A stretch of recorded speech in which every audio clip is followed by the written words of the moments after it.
One. That last frame had a lot of liquid food on it, which is good. The outside frame was empty, but that second frame in had a lot of liquid food on it, nectar. This is the third frame in. So we're looking at a lot of brood, a lot of bees. There's a lot of pollen, so you can see all the pollen inside the cells as well. It's a really nice looking frame. Oh, yeah. Look at that. It is a little spotty, but it's spotty around the pollen. We got a pink cup there. Clean cup, is it empty? It looks dry. It's dry, it's empty. Surprised they put one there.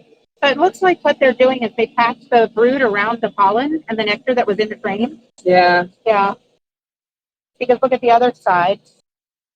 They did a pretty nice job of packing the whole frame with babies, but it looks like a tighter brood nest, like a tighter pattern. Not very much brood, but again, she's probably slowing down because they're hungry. Well, it's also one of the outside frames.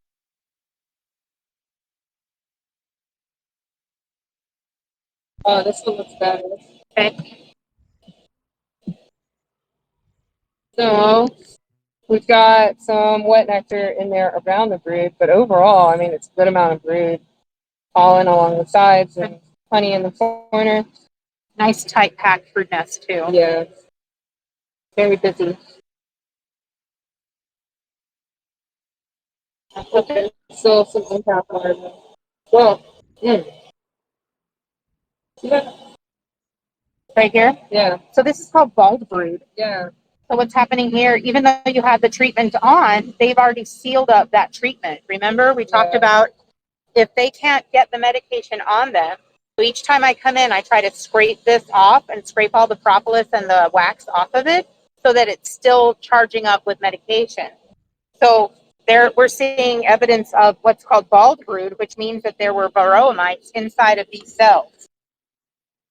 So right here inside of these cells, you can still see the face of the bee. So they didn't seal her completely inside of her cocoon.